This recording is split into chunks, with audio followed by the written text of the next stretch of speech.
Guys, so welcome back to another vlog. It's 7:46 in the evening. So kaya gabi tayo nag-video para ma-appreciate naman natin yung atmosphere light, infotainment system, yung ating instrument digital gauge blaster, and then the rest na pwede nating i-check at night dito kay Tigo REV. Yung range extended vehicle yung tawag kasi yung recreational electric vehicle ay yun daw yung galing sa planta. Sabi ni Cherry, so hindi ko na lang i-emphasize pa. But anyway, let's see yung functionality nitong infotainment system na napakalaki.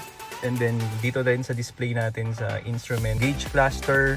Sa atmosphere light, ang ganda ng effect. Kasi sa 7 Pro ko dati, one-liner lang eh.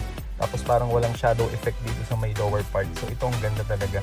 Lakas maka VIP. Pati dito sa ating part ng dashboard. So very beautiful. So may shadow dito and then may lining tayo ng ilaw sa may bandang upper part dito sa may aircon vent. Ang ganda, di ba? Lakas maka para sa akin na BMW or Mercedes. And also sa mga lighting naman natin dito sa buttons ng window, sa lock ng window natin, very visible sa gabi. Including dito sa different modes, yung ating hazard, napaka-visible, EV and HEV, aircon, tapos yung mga rear and front defroster, automatic control for aircon, and then sobrang visible din ng ilaw, mini refrigerator or mini cooler ni REV. Sun visor, ring light siya. We have two colors, warm white and then yung white natin, ganda. And here sa instrument digital gauge cluster, di bang haba? So dito natin makita si current speed natin and then yung power natin for the electric motor. Remaining na pwede pa nating takbuhin sa gas is 791 kilometers. So imagine nung finull tank ko to, up to now hindi pa ako nagpapagas ulit. So very efficient naman talaga siya. And doon nagpunta kami ng Subic one time, papunta pa uwi hindi ako nagpagas. Purely naka-smart lang tayo sa battery and then mostly naka-HEV tayo nun. And this one naman, napapalitan to. Later, i-check natin dito sa infotainment kung paano siya palitan. Instead of 91% o yung level ng battery natin, pwede natin siyang gawin kung ilang kilometers pa ang pwedeng takbuhin ng current charge ng battery. Tapos, syempre, this one is the blind spot monitoring system. So, naka-activate siya sa akin. Naka-off sa akin ngayon si lane keep assist. Ready, meaning to say, pwede na tayong umalis. So, tapak lang sa brake and then shift lang natin to drive. Sa upper part, makikita naman natin syempre yung naka-indicate na open yung park light natin or kahit yung daytime running light. And we have our local time in Manila, Philippines. Indication natin kung park, reverse, drive, neutral. And then current temperature outside the car. And then makikita natin of course, yung sasakyan natin dito. And then we have our indicator sa may upper part kung EV or HEV. So pwede mo siyang palitan as long as medyo okay pa yung level ng battery natin. When we start the vehicle, so purely naka-EV siya kung medyo marami pa tayong charge ng battery.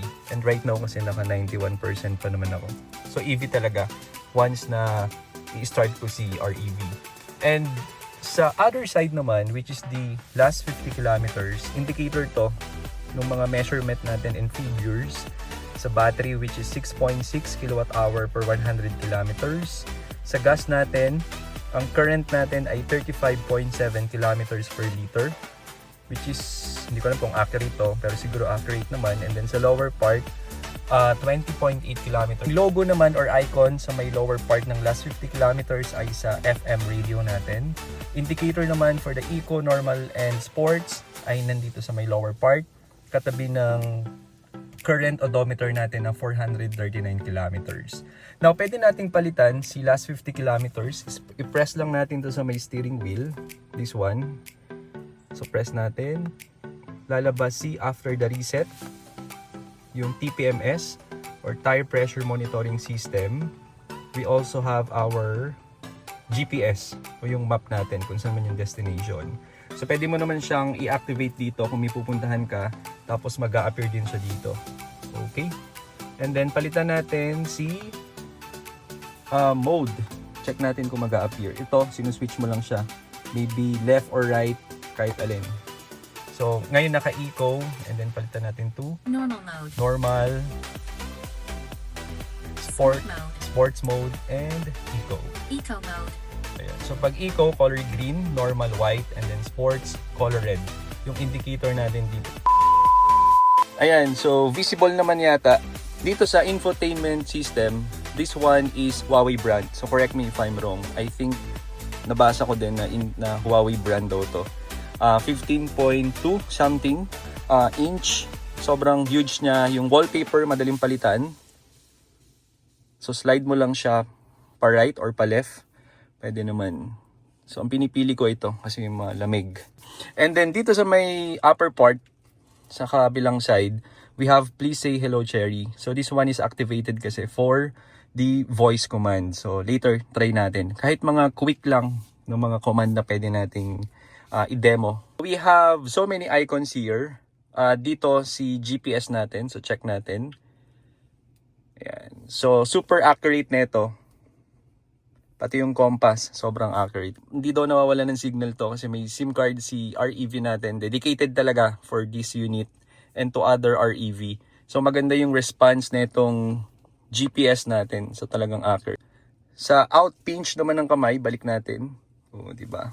Second part naman ay sa FM or sa radio station, AM, and then sa Bluetooth connection. If in any case na Bluetooth purely lang yung connection, hindi siya naka Apple CarPlay or the Android Auto. We have the settings here icon for the vehicle, Apple CarPlay, and then Android Auto. Sa may upper part dito, kung makikita nyo, may parang 3 dot na message. So lalabas dito lahat ng fault alarm. So ngayon wala, no content. And then this one is wireless charging. Currently naka-off sa akin, hindi ko siya ginagamit for some reason. Bluetooth connection kung i-on mo or i-off. And then yung local time natin. Pinaka bottom part, we have tong home button. Yan, para mawala yung mga icons natin. Para malinis lang siyang tignan. And then yung 4 na boxes here, when you press it, you have additional menu for this infotainment system. And also we have our ventilated seat. So seat heating and then seat ventilation. So sa passenger and then sa driver seat, back. And then current temperature natin dito. So naka-dual climate control tayo. Aircon control. We have smart, rapid cooling, and then rapid heating. Sa akin ngayon ay naka-smart deodorization. We have hanggang level 10.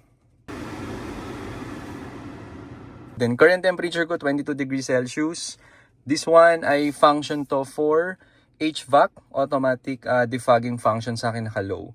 And normally pagpasok ko dito sa sasakyan, pag medyo kulob talaga dahil laging nakatakip, bigla siyang magsasalita.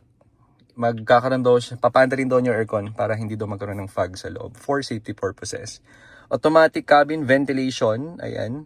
Pwede nating i-click to, yung may eye na may circle kasi may meron siyang disclaimer na ito yung gagawin dito sa sasakyan mo o yung function. We also have our automatic air purification, operation, automatic cabin cleaning, and then custom air conditioner, eco, mid, or strong. This one naman ay function din to for seat ventilation or seat heating sa passenger side. And then we have the GPS, mga shortcut key, and then this one for FM radio, Bluetooth connection, and all that. Now, let's go naman dito sa ating settings. Yan. So, marami siyang function. Actually, yung iba dito, madali mo naman siyang malalaman kung para saan. Kasi aside sa nakalagay dito, for example, sa driver assistance, pag kinlik mo, for example, tong I, lalabas, may video na presentation na ito yung gagawin niya pag in-on mo siya or pag in-off mo siya. So, madali naman siya. And currently, ginagamay ko pa din naman yung mga functions na ito. Kaya totally nag-aaral pa din ako kung ano yung mga best way na hindi masyado magko-consume ng battery, ng gasoline, or paano ko siya ibabalance. We have the quick control. So, we have the picture of REB. We have central locking, tailgate opening, the rear view, mirror folding, vehicle window lock, and then the sunroof control. So, hindi ko na di-discuss kung ano to. Madali lang naman yan eh. So, pag pinrest mo si tailgate, automatic mag-open naman yung pintuan natin sa likod. Central locking, pag in-unlock, pag nadinig nyo yun, so yung hidden door handle natin sa labas ay naka-open. So, nila ko lang muna siya. Yun. And also sa smart key, naka-off sa akin both. Si approach, unlock, walk away, auto lock.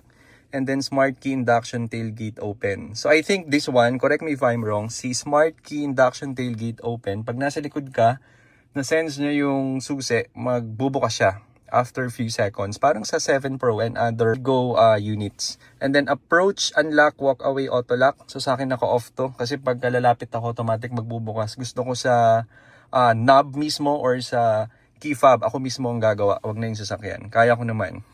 Mirror adjustment. Pwede mo siyang i-click. Ito, dito mo siya i-adjust.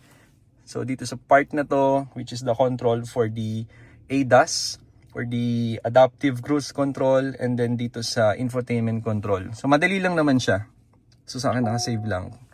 Ayun. So pag sinave mo, nakapag-adjust ka, we have notification sound and then may lalabas dito, which is yung kanina.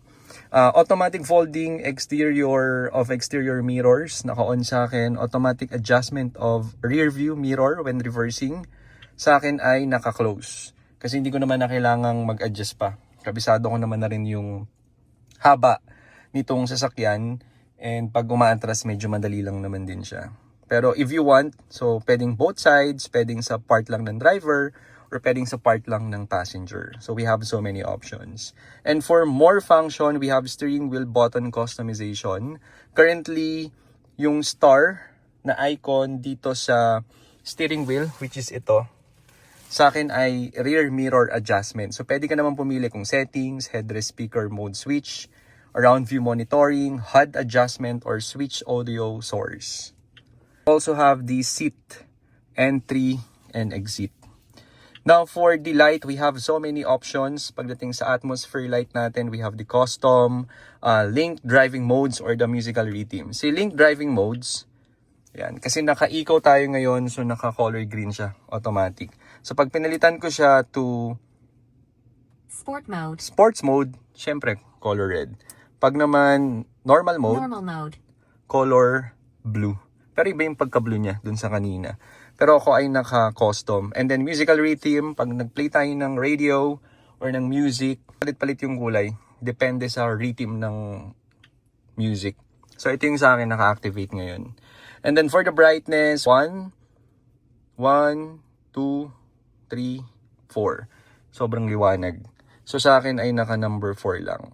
Yan, okay na ako dyan. Hindi ko kailangan ng sagad-sagad. Lamp setting, close to guess, headlight delay. Currently sa akin naka-off. Providing night road lighting for users for safety assurance. So pag pinatay na natin si sasakyan, iilaw pa rin syempre yung headlight natin for 20 seconds. Para lang mag-guide ka niya na, ito yung dadaanan mo kung nasan ka man na parking or medyo madilim na area. Intelligent high beam assist, currently naka-on sa akin. Smart welcome light, currently naka-effect of tiger roaring and dragon singing. Daming chenchibureche, no? Tsaka yung effect of rising dragon and leaping tiger. So pwede mong i-press tong letter I. Or, yan. So ito yung effect niya. Yan, for the effect of tiger roaring and dragon singing. Currently naka-active sa akin. And then the other one is effect of rising dragon and leaping tiger. It has the same lang naman na functionality, iba lang talaga yung way ng paglabas ng DRL natin na effect. So currently, and ngayon i-off ko na siya para hindi na masyadong madaming naka-on. And then headlight height adjustment. So we have level 0, 1, 2, 3. Currently naka-0 ako. So madali naman siyang i-adjust. Depende na lang kung nahihirapan tayo, medyo mataas, medyo mababa, pwede nating i-adjust. Now let's go here naman sa New Energy. Ito medyo pinag-aaralan ko pa talaga. Current battery ko is 90%. Discharge management, we have external discharge. Pwede nating i-click to. The vehicle cannot be driven when using the external discharge function. Hindi ko rin pa alam kung para saan tong discharge management. Energy management, power saving mode. Currently naka-smart ako. So ito din yung mga bests na ginagamit ng mga users natin ngayon ng REV. We have initial, we have smart, and then we have force. So pag force, I think pwede mo siyang magamit hanggang 10%. Yung battery parang nasasagad siya. Napupwersa mo na ma-maximize yung paggamit nitong battery ng REV. Pero sa akin currently ay naka-smart mode. So sa smart mode, intelligently select the best time to charge the vehicle to achieve a balance between economy and power. Good for daily use. Yan, hindi ko na siya masyadong i-emphasize pa. And also, we have the energy recovery intensity. We have low, medium, high. So, depende na rin to sa performance din, syempre, ng battery natin. Pure electric mileage display. Ito. Paano natin makikita, di ba dito? Currently, naka 90%. Ngayon, battery level. Pwede natin gawing standard mileage. Yan. Sa battery ko ngayon, 82 kilometers ang standard mileage natin. And then, dynamic mileage. Yan, 80 kilometers pa yung pwede nating takbuhin. Which is, sa battery level, that's 90%. Okay? So, ito lang yung choice ko. Yung battery level lang ako para alam ko kung nasa na. Also, driving distance display. Total distance, HEV distance, or EV distance. Dito naman yun sa may Odo. Ayan, sa may Odo na 439 kilometers. Total distance. Pag ginawa nating HEV distance, ang tinatakbo ng battery and then sa ICE or the internal combustion engine is 203 kilometers. Pag EV distance, purely electric motor, that's 236 kilometers. Some more, we have eco mode. Mamamatay automatic si ambient lamp o yung atmosphere light natin, and then yung HUD o yung heads-up display. Para lang, and then also to reduce the screen brightness and then the volume. You can also manually adjust the above functions. Do not tap continuously. So currently sa akin naka-off naman siya. And then meron lang tayong konting disclaimer dito sa may lower part. Now for the drive function, we have again 3 drive mode. We have eco, normal, and then sport. We have drive mode memory. So pagka naka-on siya, kung ano mo siya pinatay or hinayaan, and then pag open mo sa kanya, yun pa rin naman yung nakaselect sa kanya, kung eco, normal, or sports mode. Now, for the power mode, we have HEV, EV, and then the EV+. So, currently sa akin ay naka-HEV. And then, let's go naman here sa driver assistance. Driver assistance, we have so many function. Dito na pumapasok si lane keep assist, overspeed warning, rear cross traffic assist, etc. and so on. Now, for integrated cruise assist exit warning, para mas madali nating makita kung para saan siya, click mo lang yan. So nakalagay dito, when this switch is turned on, when the smart pilot function exits, a reminder will be given in both text and voice. And when this switch is turned off, there will be no reminder. Intelligent avoidance system, click natin to. Yan. Yan yung video. So pag may malaking vehicle, let's say truck, so umiiwas si REV. And then magko-continue pa rin siya sa lane. So yun yung intelligent avoidance system. So very intelligent. Mas matalino pa to sa akin. Joke lang. And then for active safety, we have so many options and function. Number 1 is forward collision warning system. Pwede mo tong i-check. Yan. So currently nagda-drive tayo niyan, tapos may sasakyan sa harapan. So automatic mag-warning siya. Warning pa lang to. And then we have the automatic emergency braking. So ito na yung pag may sasakyan sa harapan, di mo napansin, huminto siya, hihinto ka rin bigla. And then rear cross traffic assist, yan siya, pag atras ka, may dadaan sa likod mo, mag-warning for safety purposes syempre. And then rear collision warning, so ito naman, nag-warning naman siya pag mayroong sasakyan sa likod mo na medyo malapit na yung distance sa sasakyan mo. And then lane departure assists, yan, so nagda-drive ka, pag medyo natatagilid ka ng daan, i-correct niya, babalikan niya sa dati mong lane. And then emergency lane keeping assist, sa akin ngayon ay naka-off. Ayan siya. So nagda-drive ka, di ba? So pumaling ka, ibabalikan niya. Have the overspeed warning. So currently sa akin ay nasa 130 kilometers per hour. Pwede mo naman din siyang i-off. Kung ayaw mong pag lumalampas ka sa speed limit, tunog talaga siya ng tunog, pwede mo namang i-off. Pero again, drive safely. We also have our blind spot detection assists. Ayan. So pag meron sasakyan sa gilid mo, magte-turn ka ng signal papunta doon, mag-warning siya na, oops, teka lang, may sasakyan sa gilid mo, wag mo munang lipat ng lane. Door opening warning, magbubukas ka ng pinto ng REV, tapos may dadaan na sasakyan, mag-warning siya. Actually may umiilaw dito dito sa part ng speaker. Kulay pula. Okay, parang warning. Aside sa iilaw siya, tutunog din si sasakyan. Tutunog din si REV. No-notify ka niya. Departure warning. Ayan. So, basahin na lang natin to. Madali naman siyang intindihin. And then, we have the driver attention warning. So, pagka bumabiyahe na tayo ng more than 2 hours, more than 3 hours, pwede naman natin siyang iset Okay, para i-warning ka niya na mag-coffee ka muna kasi medyo mahaba na yung binabiyahe mo. So very maalaga. And then HUD or the HUD functionality, heads up display sa akin ngayon ay naka-on. Kung makikita nyo naman dito, medyo malinaw naman yata. Naka 0 kilometers per hour. Hindi ko naman siya ma-zoom in. Pero doon siya nag-a-appear dito sa may windshield natin. Have steering wheel adjustment HUD, naka-off sa akin. Snow mode, brightness, pwede mo siyang taasan. High, pwede mo siyang itaas, pwede mo siyang ibaba. Depende kung saan ka medyo at ease na makita si HUD display.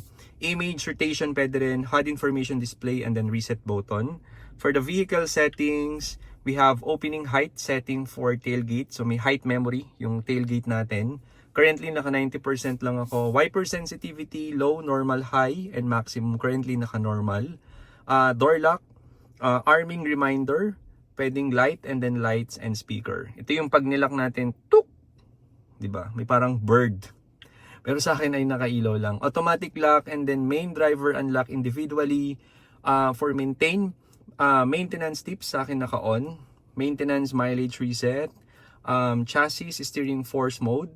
Pwedeng sport or comfort dito sa ating steering wheel. Kung medyo matigas, sport mode talaga yun. Pag comfort, medyo malambot talaga yung steering wheel natin. Pwede rin naman kapag normal eco malambot, pag sports mode, tinagal natin dito.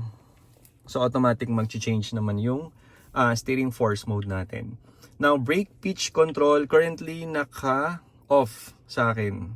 Pero pwede mo naman siyang i-adjust to low and high. Brake sensation mode currently naka-off sa akin pero naka-comfort. Brake sensing mode, related driving mode, sa akin naka-off pero comfort okay na ako dito. Ako na lang yung nag-adjust, hindi na yung sasakyan. And then for the display, we have wallpaper, screen protection, brightness mode, light, dark, automatic. Kapag sa brightness mode natin, dahil ngayon ay gabi na, color black. Diba? Pero pag automatic, pag morning, nakaset naman sa oras natin yon. Pag AM, magbabago, magiging color white naman yung background nitong ating infotainment and then yung digital gauge cluster. Also, for the instrument cluster, depende kung gaano mo siya kalinaw gustong makita sa gabi or sa umaga. We can adjust naman here. For the more function, video restriction, screen cleaning, and then reset button. For the connections, we have Bluetooth and then wireless charging. For sound, we have advanced equalizer. So pwede kang advanced EQ kung all passenger, kung gusto mo sa front row lang, sa driver lang. Yung speaker o yung sound natin pwede naman. Boss meron din. Live surrounding sound, customization, sleeping mode, back row, front row, and so on. Front row. And then sound adjustment. Ayan, so pwedeng custom, pwedeng pop, jazz, classic, rock, vocals. Ayan, so currently sa akin naka-rock. Ganda ganda ng sound ni REV. Loudness naka-off, head restraint, loudspeaker, share, drive share, private share. Sa akin naka-drive share lang. Volume natin sa navigation, voice, media, phone can be found here. Expand more. We have the Bluetooth music, alarm, boot music, default sound, and then more pa, speed volume. Low, medium, high, sa akin naka-medium. We have the alarm tone type, touch tone, call broadcast, and then reset function. Now for the voice function, we have voice wake up, voice broadcast display on screen, sound source localization, we have the close, manual drive mode, auto mode, and then continuous dialogue time, close 10 seconds, 15 seconds, 20 seconds. And then for the system version, so mostly sa time setting na lang to, language, meter power consumption unit, tire pressure unit, pwede nating palitan, pwedeng PSI, bar, KPA, and then meter power consumption unit, pwedeng WH per kilometers or kilowatt hour per 100 kilometers. Pwede nating palitan yung mga unit. So, sobrang daming function actually. So, talagang pag-aaralan pag bumili kayo ng ganitong sasakyan. Hindi pwedeng bili, gamit yun na. So, hindi. Para nagagamit din natin yung mga function and hindi nasisira yung sasakyan. Diba? Iba pa rin kasi ang mas skills and maalam pag sa mga car. And then try natin on the last part of this video is yung voice command. So palitan natin si atmosphere light kasi gusto kong gawing green eh. Masakit na sa mata kasi si si light blue eh. Gawin natin color green. Hello Cherry. Please continue. Change the atmosphere light to color green. Okay. Ayan. So very responsive naman ng voice command. And at the same time, kung ano yung sinasabi mo, lumalabas din siya. Nag-a-appear siya dito sa may upper part nang may nakalagay na please say hello Cherry. Okay? Very sensitive din. Kasi minsan nagda-drive ako, nagsabi lang ako ng parang mahina lang ng hello, pero hindi ko sinabing Cherry. Pero nag-respond yung ating voice command function. Pag nag-slide down naman kayo sa may upper part, we have pa rin si control center. Drive mode, eco normal sport, yung brightness natin, yung music kung gaano kalakas. And then currently ito yung nasa akin, hindi ko siya pinalitan at all simula nung binili. Hindi ko siya kinostom.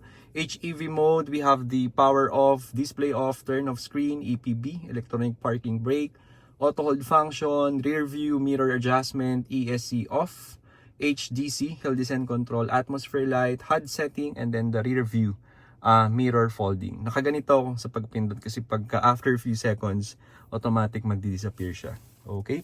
Now, for the voice command function, we have so many naman. However, may mga specific din kasi na words na tinatanggap si REV. So, hindi lahat ng gusto nating sabihin on our own language, yun yung gagawin niya. Kasi naka-program syempre si voice command. Pero sa aircon functionality, halimbawa nagda-drive ka, ayaw mo nang pumindot dito, di ba? Pwede mo namang voice command na lang siya. Kung halimbawa, papalitan mo to level 4, ang fan ng aircon, pwede naman nating ipagawa kay REV or papalitan natin ng temperature, pwede naman. Kasi may mga nag-a-ask, wala daw button masyado. So wala talagang button or any physical button for the aircon control. And normally talaga nasa screen. Kaya tayo may additional function like for voice command, pwede naman nating sabihin na lang. Kahit yung sa Bluetooth connection, sa kanya ko din pinapa-on minsan eh. Para ayoko nang pindutin dito eh. Hello Cherry. Please continue. Turn on Bluetooth. Okay, turning on Bluetooth. Ayan. So automatic naka-on na siya. So syempre pinapatay natin 'yan. 'Di ba? And then sa aircon naman, for example, or sa seat ventilation pwede rin. Pag open ng sunroof, sunshade, pag open ng mga window ng tailgate, pwede nating i-command na lang 'yon kay REV. So check natin sa aircon control. Hello Cherry. You can tell me. Change the temperature to 24 degrees. Okay. Ayan, so nag-24 siya, automatic. Try natin sa seat ventilation. Hello, Cherry. Hello. Open driver seat ventilation. Okay.